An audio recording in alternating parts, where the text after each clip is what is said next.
This is episode 278 of the Andrew Hines Real Estate Investing Podcast.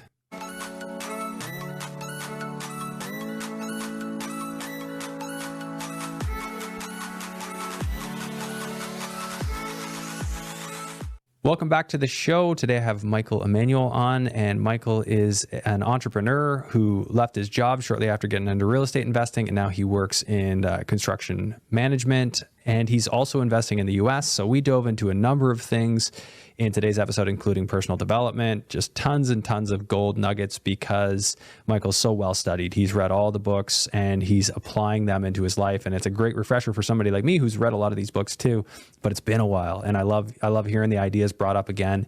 And it's cueing me to want to go back and reread some of these books and re-listen to them, the audible versions as well. So, really fun discussion. The last two I've done have just been great, just casual discussions that where I got to really dig into just ideas, and I liked it. It was want more of this. I think you'll get a lot out of this episode. And just before you jump in, if you'd kindly show the channel some love, if you haven't already rated and reviewed on one of the audio platforms, please take a moment, 5 stars. Leave a raving review so somebody else can find this show and it can help them too, because episodes like this, they really do make a difference, and you're going to get something out of it. So thank you very much. Let's go ahead and jump into the episode. Hello and welcome to the Andrew Hines Real Estate Investing Podcast. I've got Michael Emanuele, I'm saying that right, on the show. And we've known each other for a couple of years, just online here and there, exchanged the odd message. And yes, sir. I knew you're up to some stuff around rehabbing and investing. And we finally put this together. So thanks for joining. Thank you. Yeah, I'm happy about joining. And you're right. Yeah, it's been kind of off and on discussions here. I know a couple of years ago, I think you were looking for an architectural designer. We might have talked at that point. At that point, someone had referred my name, but it didn't end up working out there. But it's pretty tight circles in the real estate investing space, I would say. So you always kind of cross paths with people. Yeah. There's a lot of people in our networks, right? Yeah. You find, put a message out for a designer, you get like 8 recommendations. Right. Yeah. But yeah, that's awesome. I appreciate you pinging back on that. Do you mind just giving high level your track record, sort of like how you got into investing and what you're up to right now? Sure. Yeah. So as far as the investing side of things, I kind of fell into it over COVID, like so many people stuck at home trying to figure out, what to do to pass the time. Yeah. You start looking at stocks. That's kind of what I fell into first, looking at stocks because everything was just going crazy. Did you do the options stuff as well? I did a little bit of option stuff, but it seemed like everything was just going straight up, right? Okay. So you try and learn stocks a little bit, and then from there, it kind of evolved into real estate. So in June of 2021, I left my corporate job. There's a series of events that led up to that decision. But once I left that job, I actually started listening to the Bigger Pockets podcast. And one of the books that I noticed that a lot of the guests would constantly say is Rich Dad, Poor Dad by Robert Kiyosaki. Oh, so you're a recent reader of Rich Dad, Poor Dad. Yeah. Okay. Yeah, I never read it as a kid or in high school. Actually, I read The Wealthy Barber. And The Wealthy Barber Returns by David Chilton. It was just probably why I'm so frugal. Yeah, it's good to be frugal. Yeah. So after hearing it so many times by real estate investors on that podcast talking about it, so I picked it up, I read it, and then, you have that sort of epiphany moment where it's like, wow, I'm doing things totally backwards here. You're or looking at the world reading backwards. Rich Dad, Poor Dad. Yeah, right. And everything's an opportunity, and your personal residence is more of a liability than an asset, and real estate, and not having to pay taxes on debt when you refinance, will open up a whole new world. And then from there, I just kind of started doing research. I'm very, as a former project manager, I'm very analytically driven, research based. So I do a lot of research, try to find an REI network to be a part of, and settled on Rockstar Real Estate in Oakville. Gotcha. And that's kind of where my learning really started. Okay. And I've been a part of their group ever since. So you go to their meetups? Yeah. Okay. Yeah. And how often do they meet? So their VIPs meet, I think, at least 4 times a year. They have specialized classes, and they'll have other networking events. Okay. I actually joined their Platinum membership, which is more of a mastermind group for entrepreneurs, which is the highest tier of them. And that I found really beneficial as a newer entrepreneur, because there's so much uncertainty. You don't know what you're doing. You're just kind of figuring it out as you go. You're all by yourself. Entrepreneur, So you know, there's only so much you can learn, but you also need that accountability side of things and people looking at it from a different perspective than yourself, right? To get different input, because you're focused on what it is that you're doing, but you might have blind spots or just from lack of knowledge or experience, not be looking at the full picture. So I found that incredibly valuable over the last year. Just getting other people's perspective on business in general, not specifically your business, but they're in business. Yeah, entrepreneurship is not exactly like I expected when I left my corporate job. It's a lot harder. What was your corporate job? It was as a project manager. Okay, so you're a project manager for a constructor developer? Yeah, it's for a construction company or a construction manager that did a lot of commercial interior fit outs. Okay. So retail, hospitality, office spaces. Yeah. Very large projects. Total projects that I've worked on over that span, I was with them for 6 years, would amount to over $100 million. Okay. Worth of project management. So quite a bit. Lots of stuff. Yeah. Yeah. A lot of complexity. A lot of tight deadlines. A lot of tough clients. Yeah. Working in spaces and buildings that are occupied, right, with other tenants in there. The toughest project that I had was for Holt Renfrew. Okay. And that was in downtown Toronto, so their flagship store at Bay and Bloor, right in Bloor Village. And that was a multi-phase, multi-project. I was there for about 2 years. But a lot of challenges working on that busy street, having the store stay open.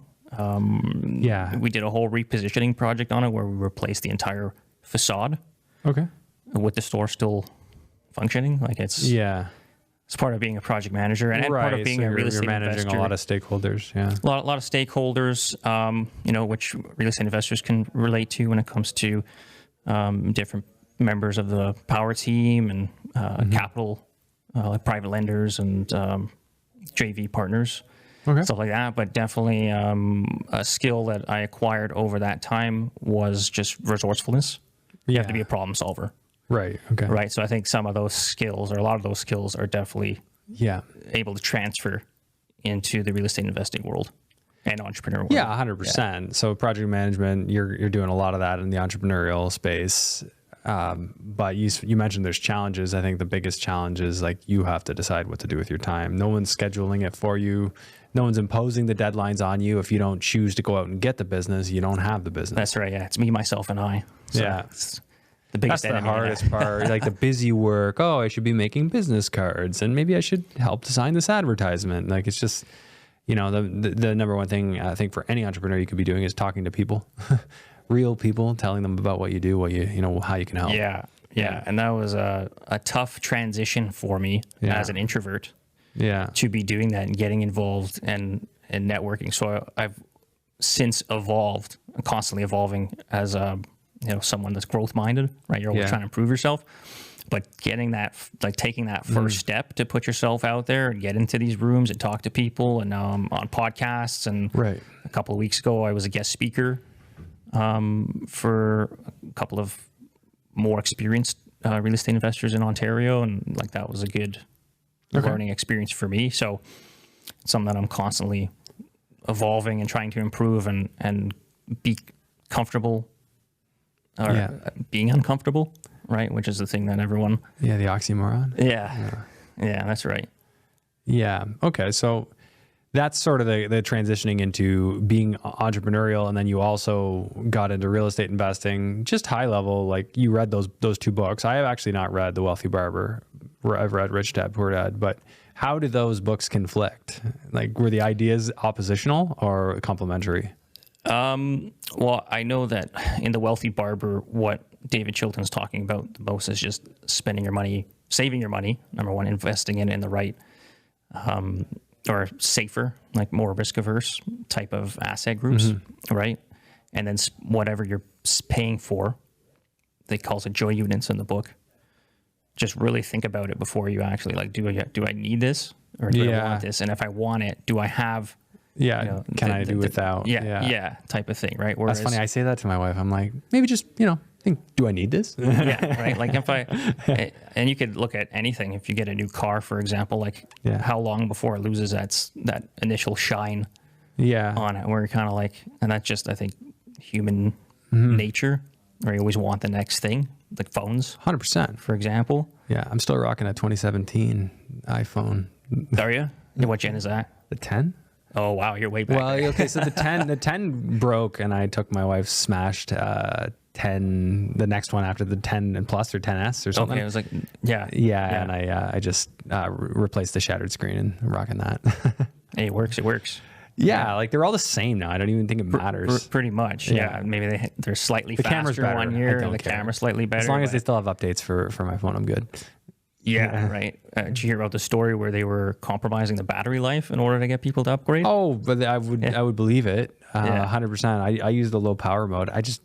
For me, I wouldn't call myself a minimalist, but I only buy things that I actually see utility in. I don't really need to just I don't care about having nice things. It's just does it help my business? Okay, I'll buy it. Right. Yeah. If you see the ROI on that purchase. Yeah. Does it lubricate the business? All right, let's do it. Yeah. For sure. But as far as contrast to Rich Dad, Poor Dad, I mean, there's so much that's covered in Rich Dad, Poor Dad, two different perspectives between Robert's dad and then his friend's dad, who's the rich dad. Yeah. On just the perspective, the way of doing things, the way that they invest their time, the way that they delegate tasks to spend time doing other things, and then just exposing yourself to a world of opportunity. Yeah.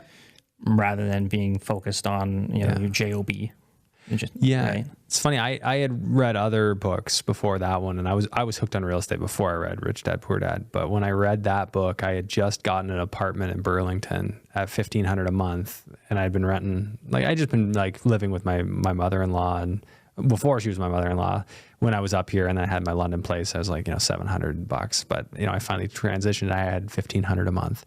I was in that place for 4 months. I read that book at about month 2, gave my notice. I'm like, I'm leaving. I'm not spending $1,500 a month on this when I don't need to. Yeah. Yeah. I mean, it's not even really a real estate book. Yeah, it's just don't buy liabilities, buy assets, and by assets he means things that actually put cash in your pocket. That's right. Yeah. In other words, so buying land that has taxes on it is actually not an asset. That's a liability. Yeah. Interesting way of looking at things. Accountants don't agree, but it is, for a decision-making standpoint, very what's costing you money every month. Even if you have it paid off, it's still costing you money, right? So what's put money? Then that's his right. Yeah, 100%. It's your house costs you money, and how many real estate investors, even in our space, they rent their primary, because it's cheaper, it works better. They don't have upkeep, so they just invest in properties that make them money. Yeah, and I know he's not the most popular guy in some circles, but Grant Cardone, that's what he says. Rent your primary. Yeah, rent your primary, buy multi-family buildings. Yeah. Yeah. Yeah, and I think one of the examples in Rich Dad Poor Dad he was talking about, I know he had a reference to a Corvette or something. That's a liability unless you have a house that pays the payment on that. Paying for it. Yeah. Yeah, Exactly. Matching passive income, and then the cash flow quadrant. Right. I haven't read that one. Is that one worth reading? Well, that one I haven't read, but I think he mentions the cash flow. It's in the first one, but he also has the book. He does have that. Yeah, he has the game too. But to be an investor and an entrepreneur or not a self-employed in the traditional sense, but a business owner and investor rather than an employee or being self-employed. Yeah, that's super. You really retained this. It's all coming back to me as I because I've read it a couple of times and I've listened to it in audio. Oh yeah, the audiobook format. So, okay. Yeah, I haven't done that yet. I read the physical probably in 2012. Yeah, it was. I know it was for sure. So it's time for a refresher. I do enjoy his thinking, and I know obviously. His position, but it's always great to listen to it again. He's different now, right? Now he says a lot of crazy stuff, which is still entertaining. It's just he's kind of hit that F it stage where he just doesn't give a shit. So it's good to go back and get the wisdom from the book before he was sort of, I'm not going to say jaded, but maybe a little bit he is. So, if you go back... He's come a long way since he wrote that book. Yeah, he's just in a different place. 90s. I think 97, if I'm not mistaken. He was in his 40s at that time. Now he's in his 70s. Okay. So, yeah, just a different place. Yeah. And I mean, since that book, that's kind of like the launch pad. And then I just went down and absorbed as much as I could. And then I felt, everyone I think falls into this trap to some degree. They just keep retaining knowledge and absorbing knowledge, but they don't actually take action. Yep. Right. And that's sort of the trap that I fell into. I was trying all kinds of different things business wise. But it's like you said, it wasn't until I took a program or a course through Grant Cardone that he really painted the picture that you need to focus on your sales or your marketing and promoting yourself, and then sales. Those are the only two things that matter. What happens after that, if you don't have any people that are coming into your business or interested in what it is that you're doing, whether that's real estate investing or some other aspect, then you don't have a business. That's a very good point. Yeah. So he's not focused on delivering, and he's referring to not just real estate, but just whatever your business is. Yeah, and I've heard several other people, I think even Russell Brunson to some degree said that in his book, Expert Secrets, is sell the product first. And then figure out how to deliver it. Because interesting. If you're taking the time, which I've done, is you're taking the time to put together a product that nobody might even be interested nobody even wants, and that I think is incredibly important. Don't. Yes, I agree with that, and I totally get the wisdom in that, because as somebody who's like created things that didn't sell, don't do it. Establish demand for what you're trying to do first. So that would be my approach to that. Would be just establish that there's demand. Like throw up a dummy ad on something and see if anyone bites. Test. Yeah, testing. That's basically what marketing is just testing. Test it out. See what happens. See what you get. Because there are bites for a lot of different things you might not think. Right. You just got to be willing to go out and put in the effort. Yeah. Yeah. 100%. Very cool. Okay. So what was your first real estate investment? So I accidentally, I would say, this would be my first property that I purchased, which was in 2016 or 2015, 2016. That was my primary residence, which was a condo in Oakville. And I say that because what I ended up doing was when I closed on it, I put all of my savings into the down payment for that. Then I rented it for 6 months so that the tenant could pay for all of the expenses on the property while I kind of reaccumulate funds in order to renovate it. Yeah. Okay. So after 6 months, their lease was up. They left. I renovated it. A few months later, it was around October of 2016. I moved into it, and then I sold in 2020. It had doubled in value at that point because we had the boom in 2017. Right. And then obviously COVID again. And with the equity that I had built up in that property, I got a home equity line of credit. Right. My income started to go up. All right. So you got a home equity line of credit on it? Yeah, I got it. And then I put a down payment multi-stage on a pre-con condo in Toronto. Okay. And that's because where I was working was in Toronto. So the condo that I had in Oakville was a 1-bedroom, 1-bathroom. I met my girlfriend over the course of having that condo, now wife. And we needed a bigger place, so it made sense. Let's upgrade, 2-bedroom, 2-bathroom, closer to work, right? That ended up appreciating, closed on it after some delays over COVID.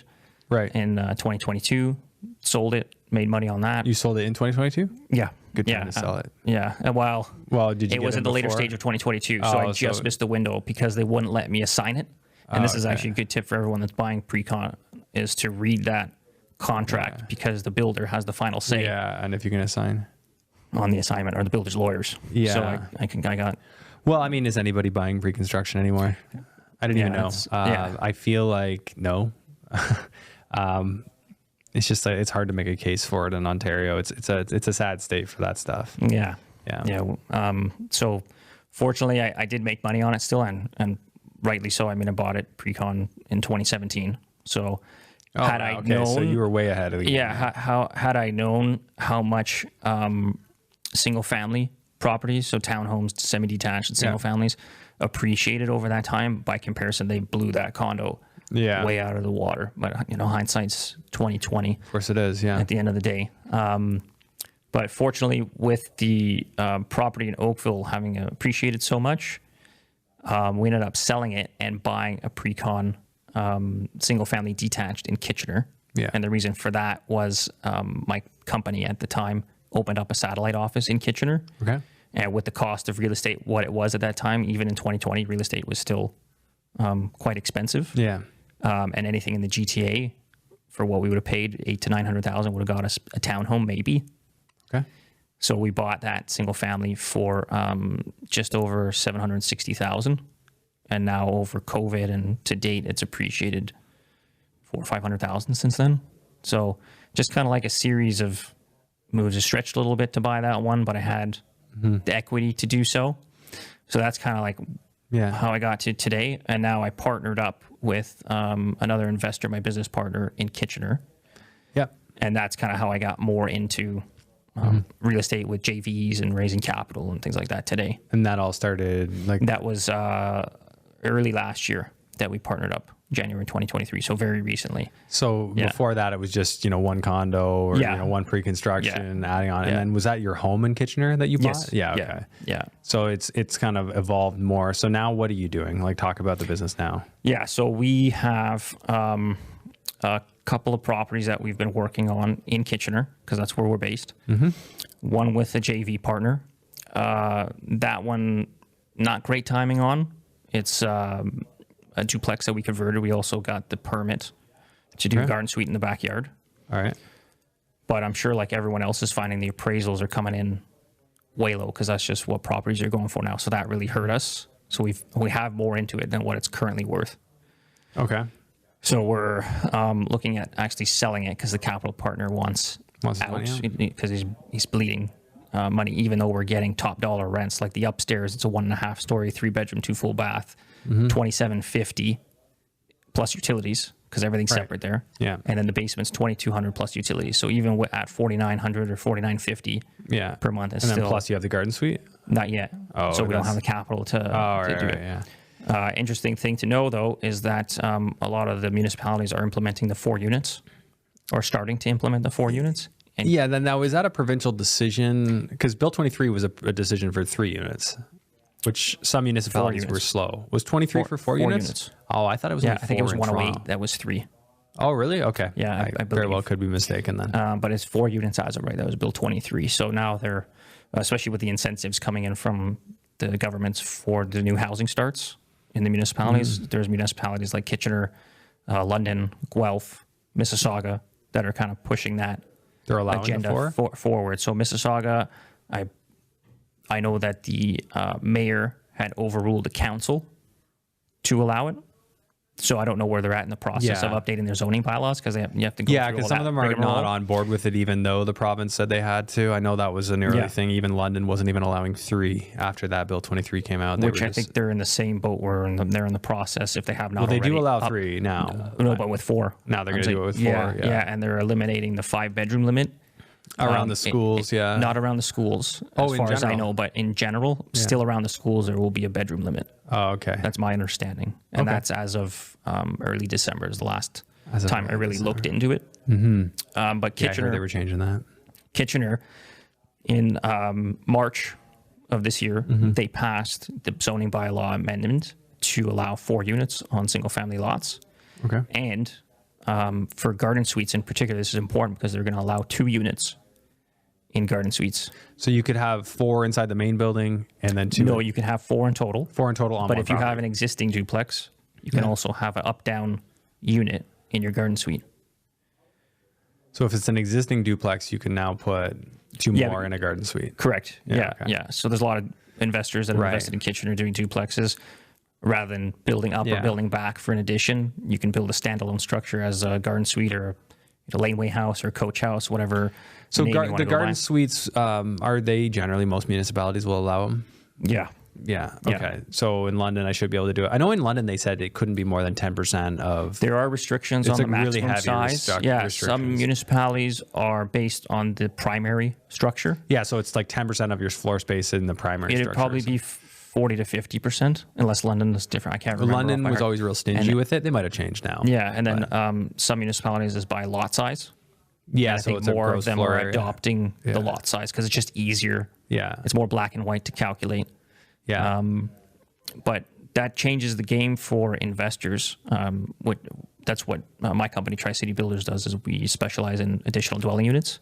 So as in like laneways mostly or interior? Interior as well. Yeah. So we'll do duplex conversions, triplex conversions, 4 units like additions if we need to, or detached ADUs.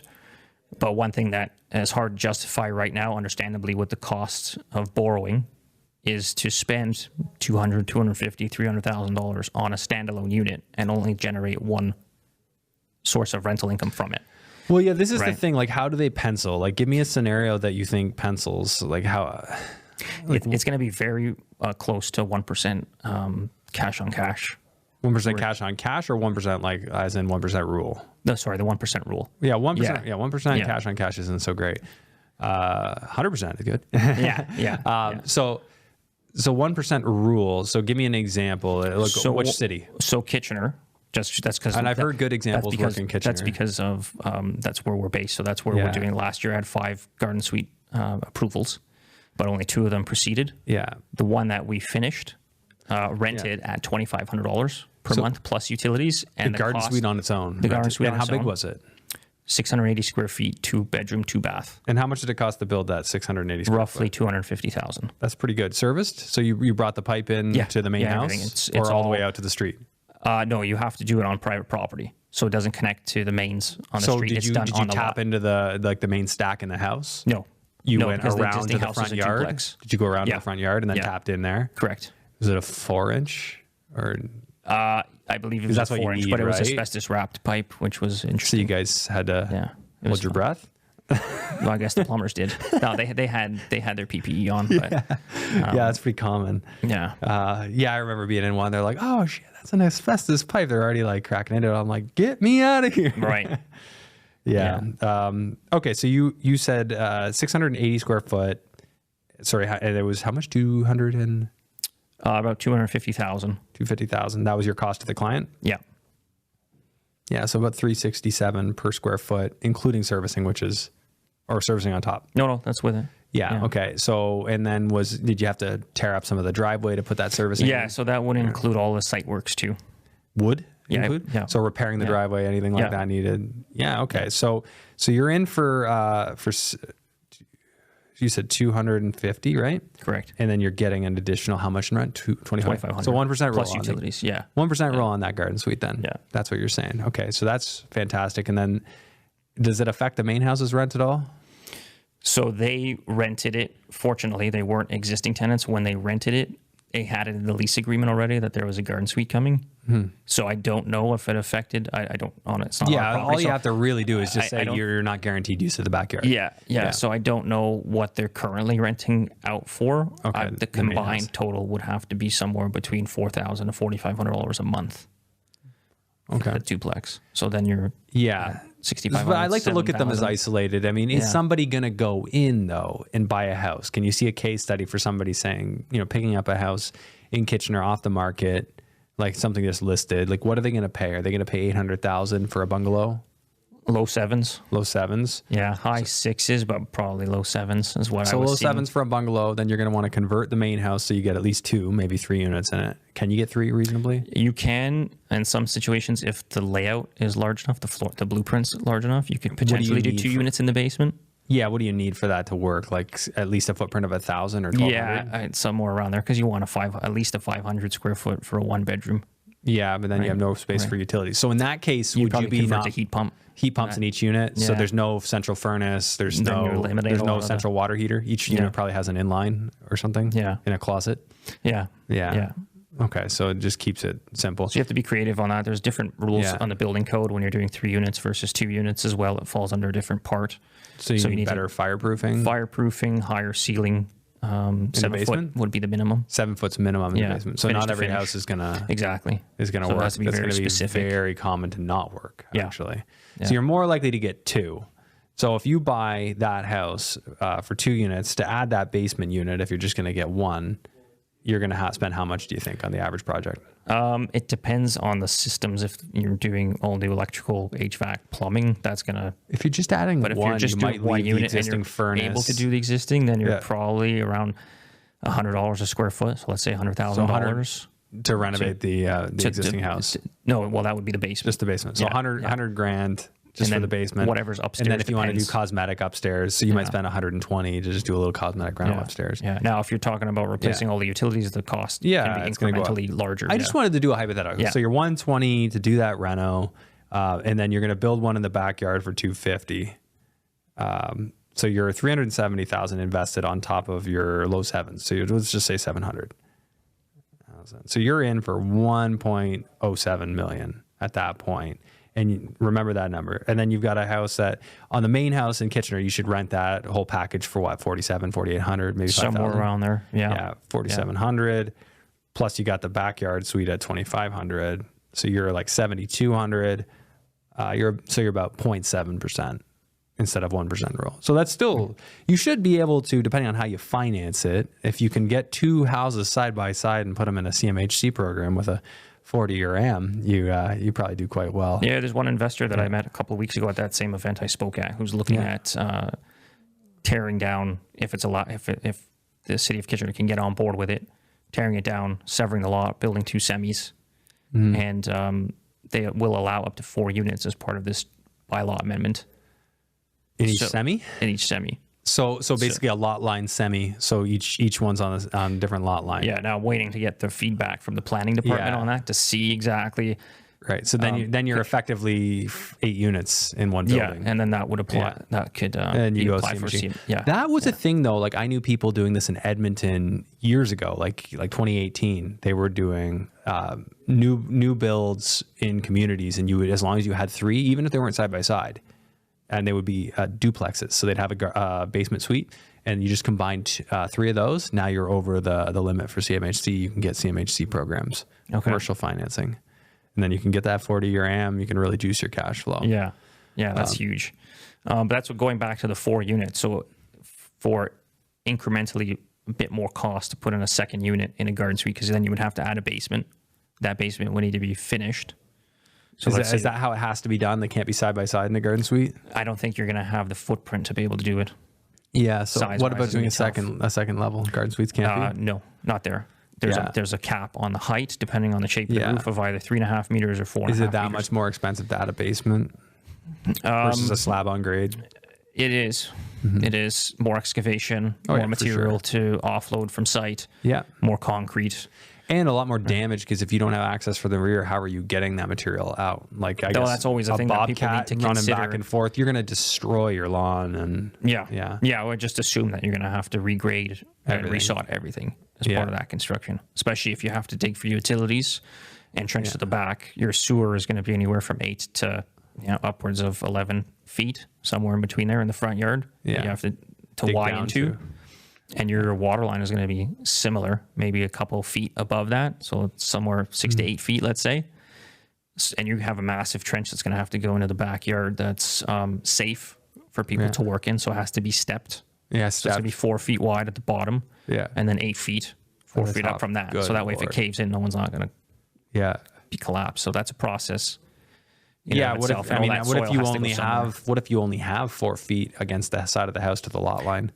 Yeah, then you need a different tactic. Then you need municipal inspectors or health and safety inspectors not to come around. Ideally, and no tenants or disgruntled neighbors to call them, which we've had happen. Yeah, it's not a pleasant.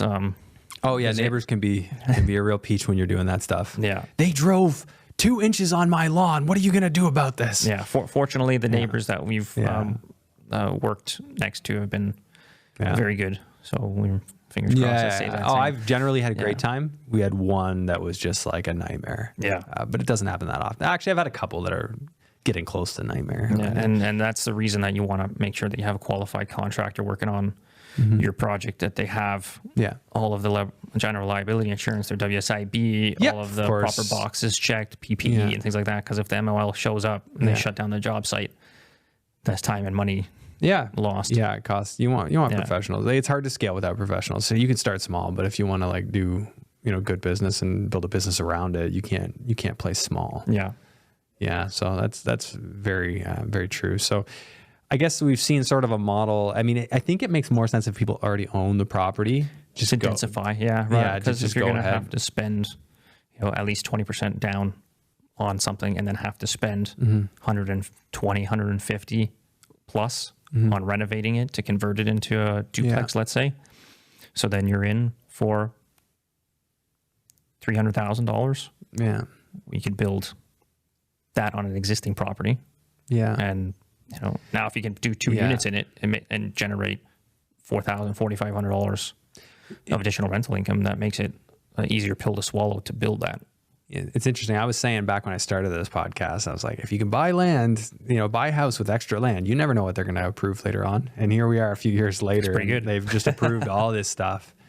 And man, it in a way, it's like a great time to be an investor in Canada. And in a way, it's just an awful time. So there's 2 sides to it. That's a great segue. Yeah. So my business partner and I, we open up this year entities in Ohio.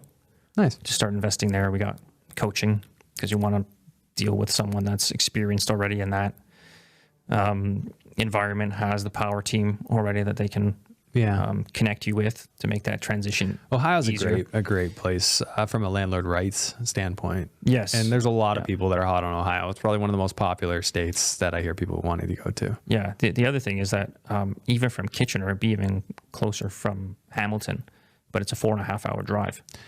And if you got yourself a little Cessna, you can just fly direct over the lake there. I mean, if you feel comfortable flying over the lake. Yeah. But for a 4.5 hour drive, like where does that take you in Ontario? That would take you to Cornwall, Sudbury areas, and there you're still paying hundreds of thousands of dollars for. Yeah, like depending on which town you want to go into in Ohio. And the thing is, it's stagnant. And I've invested in Ohio and seen how stagnant it can be. Like the values just don't go up. No, it's definitely not an appreciation market some places, unless you can force it. You can force it, but I don't mind that. I don't mind slow and steady, especially if you've got a really good power team that can do renovations that make sense. Generally speaking, you should get compensated with cash on cash return. And I'm more in favor of that anyway. I don't like the speculative. I hope this goes up in value. That's our coach's perspective. They see Ontario, even though they have properties here, they've been investing in Ohio and the States in general for over 10 years. Mm-hmm. And they look at Ontario as just that, speculative. It's so speculative. There's fundamentals that would support it, supply and demand. But the supply and demand issue.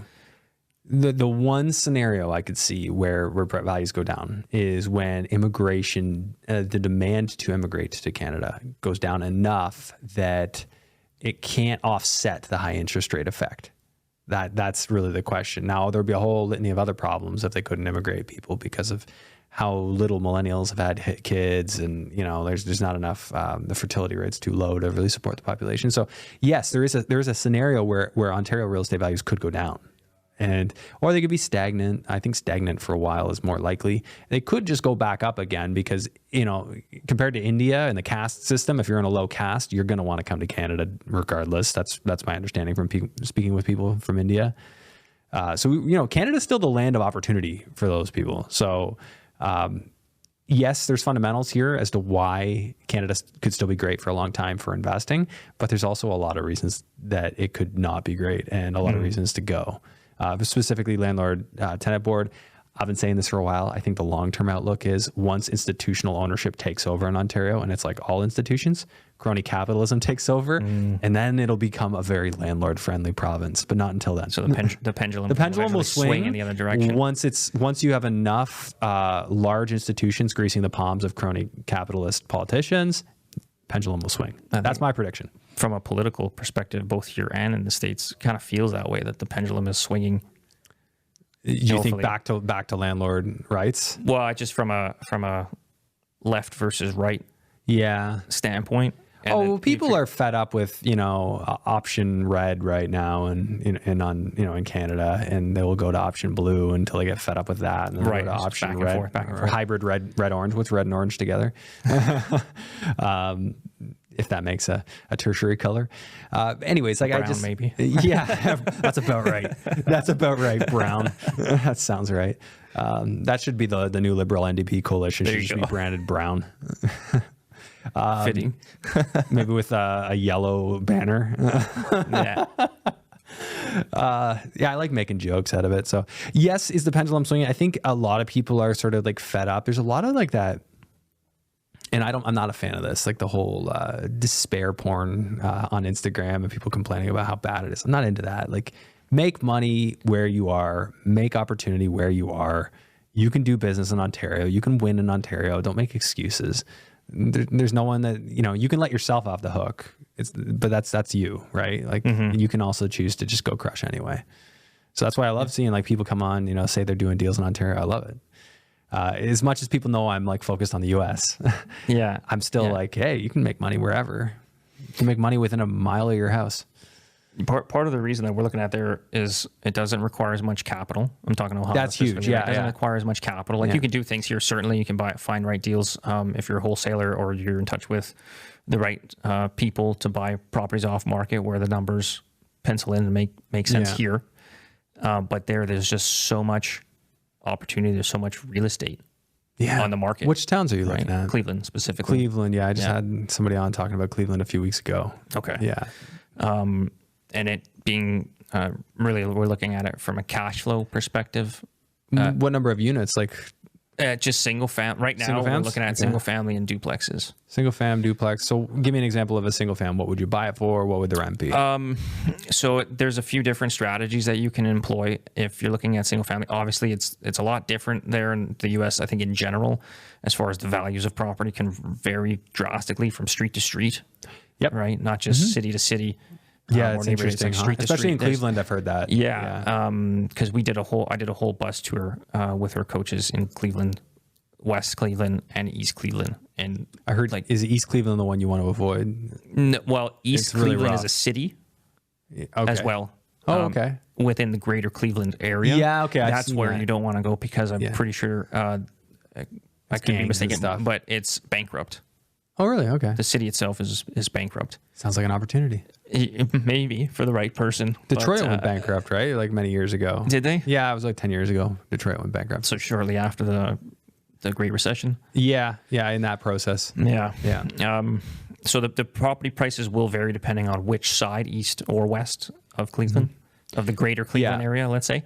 Yep. So you have to look at those factors as well, where West Cleveland might be, better median incomes, like incomes per household. So the property prices will be a little bit more. Yep. Might be better suited for flipping, let's say. Whereas East Cleveland, you're going to find lower cost homes. You can find homes for $30,000, $40,000, $50,000 in East Cleveland, in the east side of Cleveland. Yeah, okay, right, but not. But there's not exactly. Yeah, so there's a bunch of different cities. That make up the greater Cleveland area. Okay, so Cleveland proper, as far as in the east side of the city. Exactly. Yeah, so you can find properties for around that price. Some will obviously, you need to do your due diligence, will need more work than others. You want to stay away from having to do roofs or structural or siding that's lead-based. So no large life cycle items. Try to keep it anywhere from $5,000 to $15,000 in renos. And what will you be in for? Give me an example of a deal you'll do or you're looking at doing. Yeah, so you'd be in for around 55 to 60. So you'd buy something and renovate it for 55 to 60? Correct, yeah. In sort of the west side of Cleveland east side, but not East Cleveland? Correct. Okay, yeah. And then you're going to rent it out. It's really going to depend on the number of bedrooms on it. And you have two different options. You can either do a long-term rental, like listed on MLS that way, or you can do what's called Section 8, which is a government-backed program where the tenants will get a voucher through that program. They'll get paid, And then the government program will pay the landlord directly, and those are typically higher. Yeah. Not necessarily, but a lot of times the rent will be higher from that, and it's guaranteed. Yeah, money. that's so the nice thing. It depends on the number of bedrooms, so it could range anywhere from, you can find a property that rents for $800 per month if it's in not the best of neighborhoods, or you can find something that rents for $1,500 a month. Okay. So there's a lot of. So you're $55,000 all in. Is that like what kind of rent would that justify? That would be around the $1,500 a month. Oh, wow.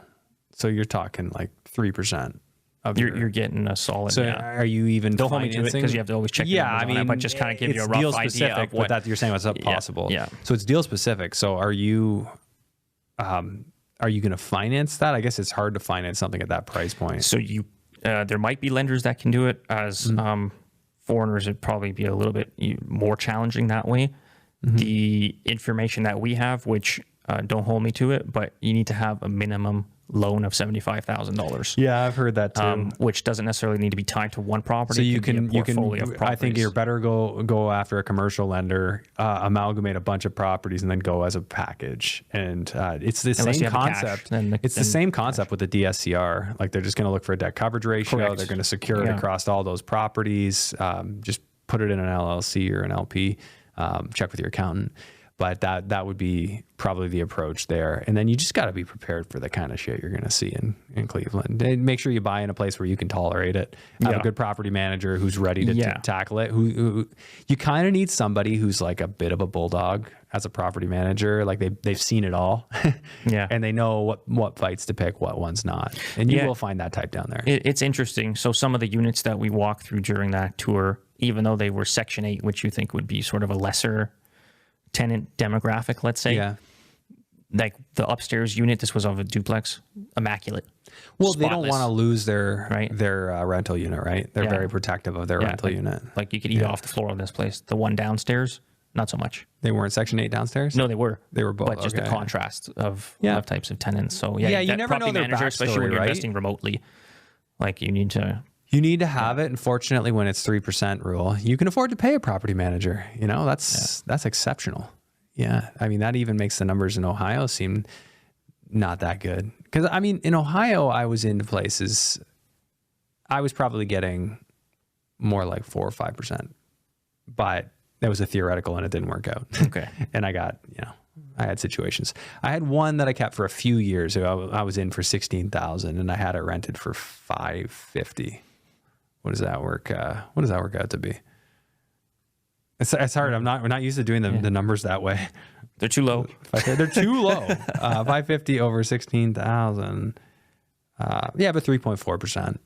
Yeah. So I would rather the Cleveland example. You're getting more. It's larger numbers. I'd rather work in multis. You could still find properties that are around that 20,000 range. Might not necessarily be Cleveland specific. No, this was Youngstown that I was in. And then Toledo, you might find some in Toledo that are. But I mean, if you're gonna go into those places, you actually have to be prepared to lose your investment. Like you got to be prepared that when life cycle stuff comes up, you're probably just not gonna do it. You're gonna let that property deteriorate. You're gonna band-aid it until it's because you can't justify it. You won't add the value to the property by doing the work. Yeah, and there's some properties that are sitting in Cleveland that are doing just that. Just a foreign investor bought it, didn't have any idea, on the market. Yeah, and they won't put money into it. They won't put, and they probably won't also pay the money to tear it down because then they could give it back to the city. And who knows? Like maybe they can't get anything for it because anybody looking at it is saying, "Well, I'd have to come in and do X, Y, and Z, and it literally wouldn't be worth what I would have into it." Mm-hmm. So they won't even buy it for zero. Yeah. So you could be in a scenario where you actually pay to get rid of your property. Which I almost found myself in that scenario with one. Did you? Yeah, my property manager let it get destroyed.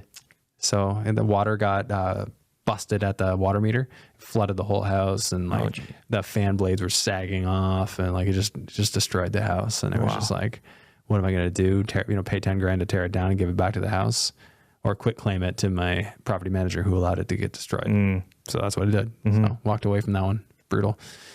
Learned some hard lessons. Those were painful lessons at an early stage in my investing journey. So I'm glad I learned them on small stuff though. I learned good hard lessons on small amounts.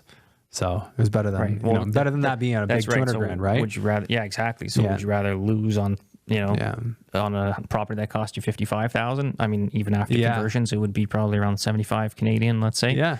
Or a property that you're overpaying $750,000, $800,000 for, and then And I said this early on in the podcast. Like I started a long time ago, and I've been in this for a while. But I was fortunate enough to have just hard knock after hard knock for the first 3 years of investing because I was way too green, too optimistic, didn't have enough mentors and peers in the community to stop myself from making dumb mistakes.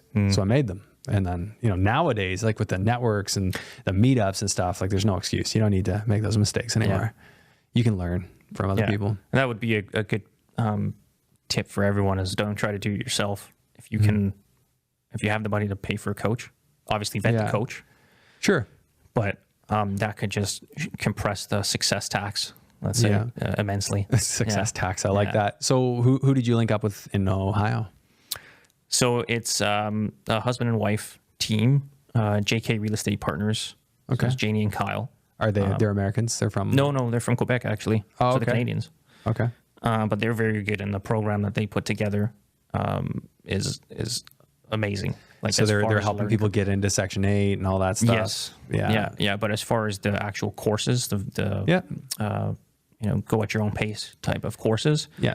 The information that's being communicated in there, I mean, it's shortening the learning curve so much. They're going hitting it up step by step from creating your entity, right, to opening your bank accounts to getting your EIN. They'll help with all that. Yeah, everything. Yeah.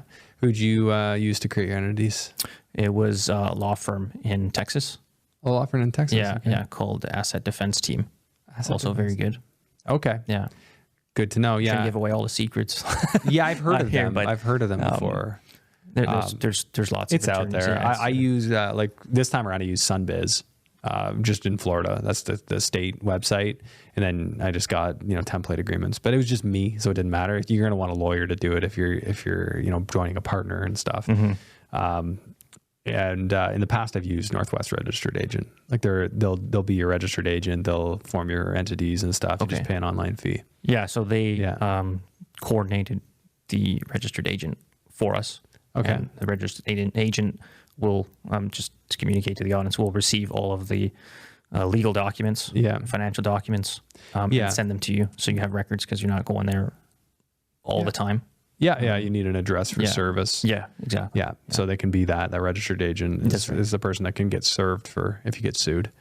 So ideally not if you have the right corporate structure, right? And that's something. Yeah, make sure you hire good counsel for that and figure out what your proper structure is, because and to avoid double tax as well. Yeah, you don't want to get double taxed, and everyone in the U.S. just creates an LLC. Well, that's pretty much a big no-no as far as Canada's concerned. Yes. So.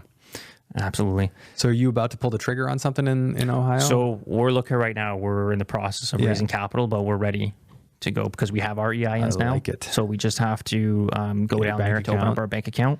Yeah, we could open it up here, but I think the process will take longer. So it's faster. You can do it online. Yeah. Then you'll have to get your ITIN when the time comes to file taxes. Exactly. Yeah. So there's an accountant here that I use for one of my other businesses in Mississauga that does cross border. Yeah. Which is you'll find lots of them. Yeah. Actually, one of the ways I found a whole bunch that do that is you can search the IRS website for receiving agents.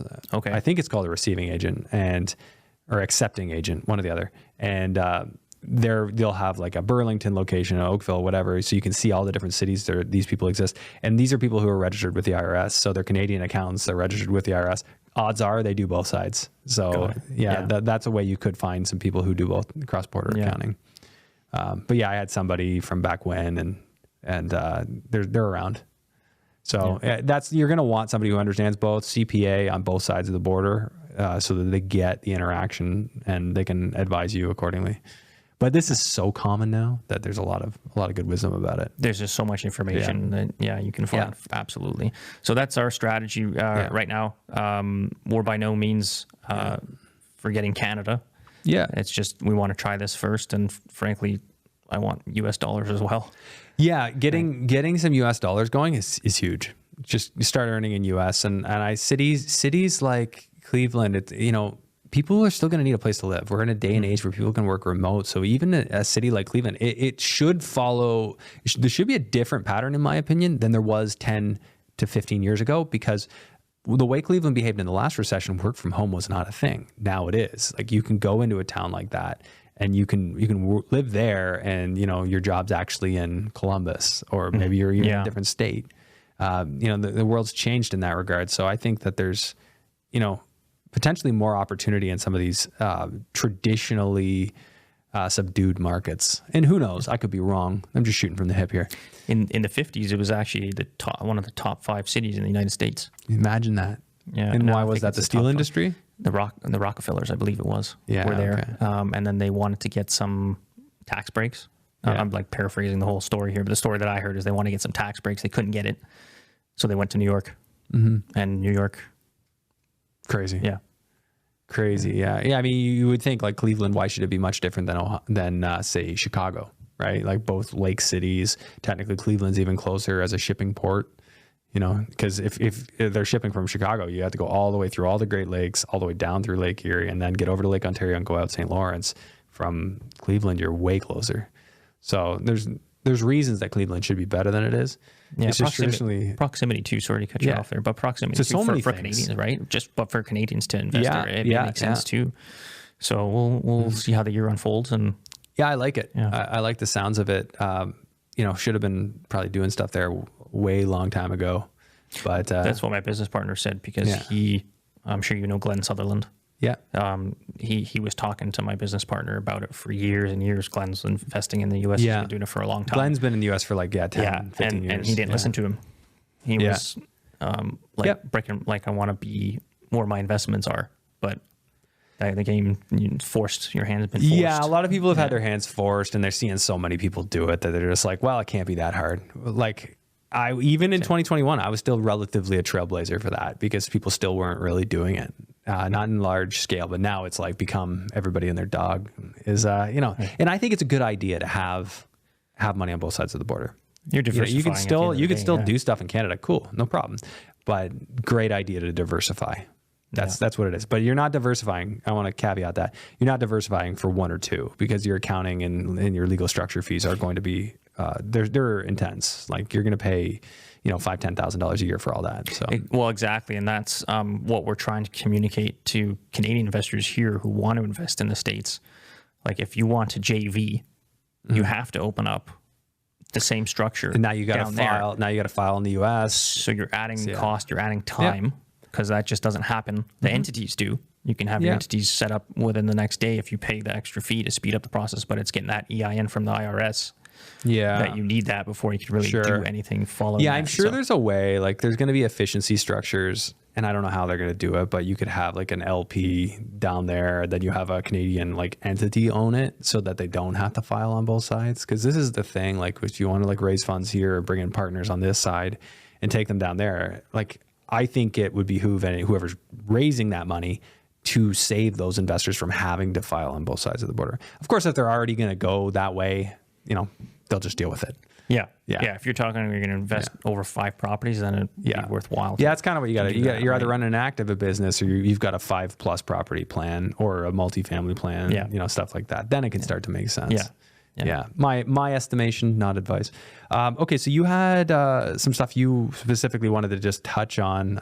I know we kind of went a different direction here, but I liked it. It's okay. I liked it. Yeah. Anything specifically you'd want to cover given the discussion we've had so far? So I could talk about my book. Yeah. Let's pull that up. Yeah. Okay. So you got the Rehabber's Secret. Rehabber's Secrets and Rehabbing Your Way to Wealth is another one that I wrote. I published both of them last year. They're both Amazon bestsellers. How'd you pull that off? Well, you have to find the right coaches to show you the process. Yeah. Okay. But yeah, through the Kindle store. But now I have paperbacks for both of them. Okay. And those were born out of going on many property tours. But one in particular, it was with Corey McKinnon's program. Yeah. And the investor that was leading that property tour was a GC. Okay. And everyone there, as far as participants, ranged from novice to advanced investors. But there's a lot of common questions that were coming up about contractors and how to find a qualified contractor and how much this should cost. And I had a light bulb moment happen that day, which was I have accumulated over a decade of experience as a project manager. Now I do it every day as the owner of a construction management company in Kitchener. But I have all of this knowledge sitting in my head. If I can put it into a format that someone can read and retain and actually apply. Yeah. And that's what spurred that book on. It took me about 6 months to write. It had, 5 or 6 different iterations to it. The other one is a smaller book, but that's a pretty comprehensive 230+ page book that will walk whether it's a novice investor who has absolutely no renovation experience or an advanced investor who has taken down many multifamily, conversion projects through the step-by-step process. So, focusing on building your team, having accountability and being a leader, called the project champion, in project management terms. So you have to manage all of the different stakeholders that are part of that project. To, what are the 8 principles of project management? What's the iron triangle? So, setting your expectations based on scope, cost, and time for a project. Contractor red flags, how to communicate with contractors, how to find contractors, how to qualify them, how to review quotes, not just price. There's other factors that you need to look at to make sure you're comparing apples to apples. What terms to look for in the contract as well to protect yourself, because a lot of the times contractor will hand you their standard format contract, right, which favors them. Obviously. So you want to make sure you're protected, going through things like permits. What's the difference between general contractors and subcontractors? If you decide to self-manage, these are the things that you need to take into consideration. What happens when the project starts, going through the sequence of construction activities, doing your project kickoff meeting, getting utility locates, like so on and so forth. Yeah, you got the whole process there. It's all so you're kind of helping set people up almost as their own GCs if they want to. I mean, the process from a project manager's perspective, whether you're managing a GC or you're self-managing a bunch of subcontractors, the process of project management is exactly the same. Yeah. Your technical knowledge will obviously change depending on what this type of project is. So this would be a good leaping off point. Okay. And the example I have in that particular chapter, I think it's number 19, goes through the process and the sequence of construction for building a new home, essentially. So you take that and you can transfer that to whatever project you want. It goes through how to put together 3 different types of estimates of varying accuracies, which ballpark would be sort of looking at other investors who've completed similar projects. Say someone did a duplex conversion and they spent $100,000 on that renovation. Well, you can kind of translate that if it's similar size, they're going to spend around this much, to going and getting it based on cost per square foot. Yeah. Right. And then more advanced would be actually getting bids. Line items. Breaking it down into work packages and stuff like that. So, to summarize, it's a very comprehensive book, and I've had a construction manager of 20 plus years tell me that he found nuggets in it, and that's his career. Yeah. Like, I think you get a lot. I read basically the American version of this. There's the Real Estate Rehab Investors Bible, and it was Paul Sagan, I think is the name. It was American focused. Okay. And so you're coming at it from basically the same, what you're describing for Canadians, though. Yeah, this is very process driven. Yeah, and that was too. So that's very cool. Yeah. And I tried to make it being technically minded. My background is architectural technology, to communicate it in a way that people can easily pick it up and understand and actually take action on it. So that was the audiobook version for that too? Not yet. Not yet. But a lot of people have asked me that, so I'm just procrastinating on it. It'd be good. I mean, some people even like to read and listen at the same time. That's a tip that I saw from Alex Hormozy. To retain more of it. Retain more. Yeah, he's a legend. That guy. Oh yeah, his books were just. I've never really read a book with so many gold nuggets as amazing. His first one, $1 million offers. Second one, $100 million offers. Yeah. Where do you rank him, like, compared to like Chilton, Rich Dad Poor Dad, like Robert Kiyosaki, and then? I mean, I read a lot of books and all kinds of different genres. He would be up there with the likes of.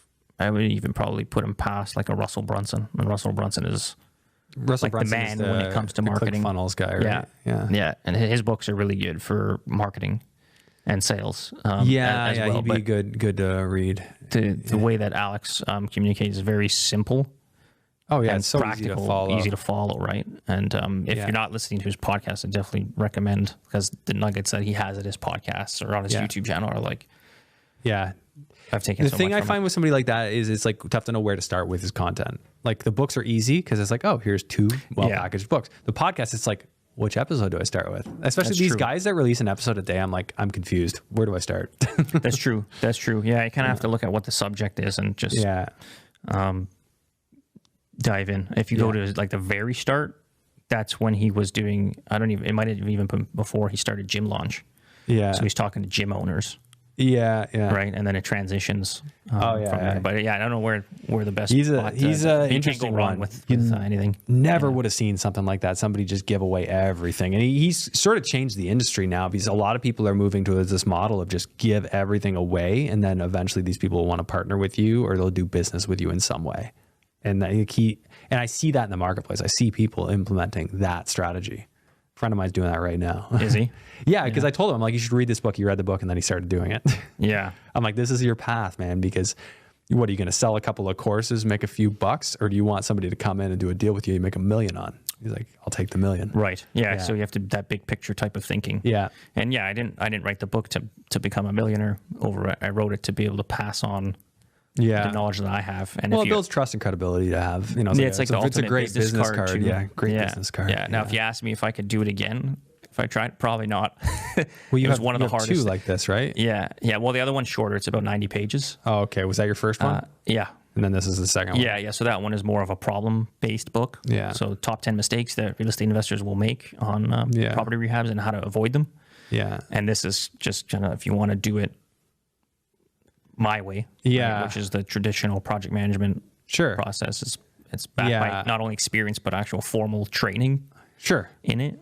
Like that would be the book. Yeah, that's awesome. Yeah.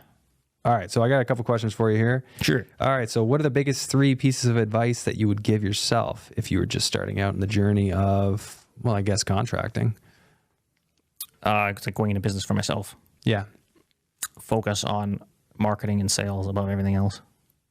Marketing and sales. Yeah. Because I mean, in my particular circumstance, I already have all of the construction knowledge, not only as and project even manager, the but as a pricing designer rubric, too. Even the pricing rubric, you already had how to price it all. Yeah. Or, knowing where to go. That's part of the resourcefulness part, right? Knowing where to go to get that information. Yeah. Right. Which would be other contractors. Yeah. Pick the phone, call. This is what I got. How much do you think it's going to cost me? Give me a range type of thing. But like I think I said earlier, without any leads coming in, you don't have a business. You need to be talking to people. Right. Talking to people who need what you have. That's right. Yeah. Yeah, absolutely. So marketing and sales is something that I'm continuing to learn and implement different things. That would be number 1. Okay. You didn't have that mentality when you started? No. Okay. No, I had a very much, if you've written, or not written, but read E-Myth. The E-Myth Revisited, so just systems. By Michael Gerber. Yeah. I think it's in that book that he goes through the 3 different types, if I'm not mistaken, of the entrepreneur or the visionary, the manager, or the operator. And he might have. I think it's that book. It's been so long since I had an Audible. I loved it, but it's all like systems. Yeah, I found it to be a bit dry as a book. The technician is the last one, and I would place myself into that category. The technician, okay. Of being the one that's, I gotta, whatever I put in is what I'm going to get out as far as like hours committed. Yeah. And that was the mindset that I had when I left. It's like Robert Kiyosaki talks about as being self-employed too, right? You just have another job. But then you realize you need to be the guy just driving leads in the door, and then the leads come in the door. Because no one else is going to figure out how to help. Yeah. You'll figure out how to help them, talk to them, figure out how you can help. Exactly. Yeah. Sell them on whatever it is you got. So that's where I started off with. And even from like a disc, because kind of going off segue, sorry, but as when I first got out from my corporate job and I did a disc personality test, and I found out everything where like the D, dominant, I, influential, S, steadiness, and C, conscientiousness ranked. Like I was high in the D, which is traditional for someone who wants to be an entrepreneur, like a business owner. You're going to take charge. You want to see task-oriented, task-driven, want to see results. And then C, conscientiousness, where you're very focused on the analytics and dotting your I's and crossing your T's type of thing. And through the evolution of, coming out of my shell, being more open at network events, going on a podcast like this, doing guest speaking, that's definitely shifted. So I think that's helping. So your disc has changed? It's changing. Interesting. Yeah. Where the C, I think, is dropping. Yeah. And the I is starting, because the I was at like the basement as an introvert. Yeah. And I is interpersonal, right? It's influential. Influential, okay. Where that's more of like your extroverts. Okay. Conversationalists. Yeah. So that's starting to shift now, which is, it makes sense because I'm putting so much effort onto it. So, you can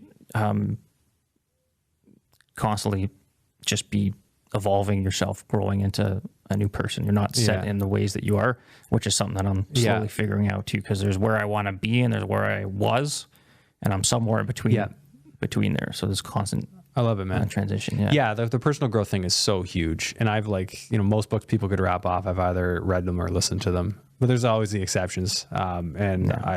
It's just like I did that so long ago. Now I'm like podcast listening and stuff, but I want to get back to just like more of the books too.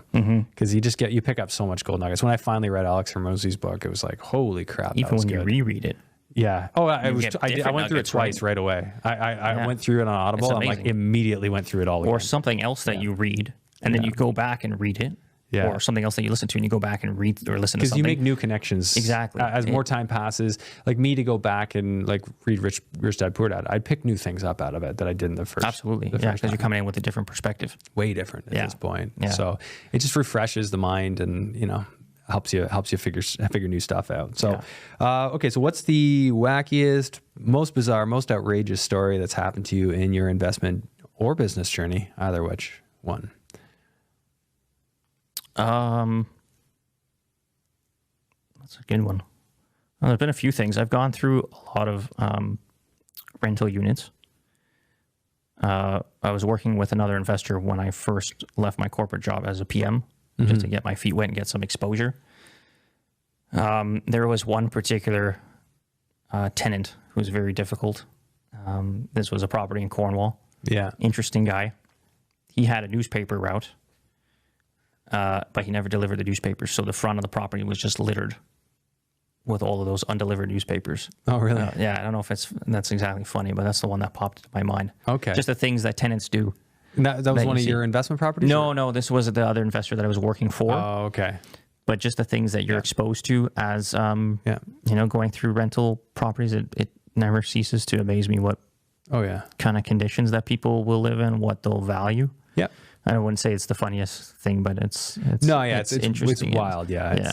I agree with you. It's pretty weird stuff. Okay. Yeah. Very cool. So, what would you say, like advice, wisdom that you'd want to give to people? Because you strike me as somebody who's obviously done a lot of coaching, a lot of personal development, which is nice to have chats with people who do that. Lots of money committed as well. Lots of money goes into that. And I've spent a lot of time and money on that stuff too. And so I definitely see the value in it too. So any nuggets, wisdom that you'd guide people to, even like book recommendations if you'd like?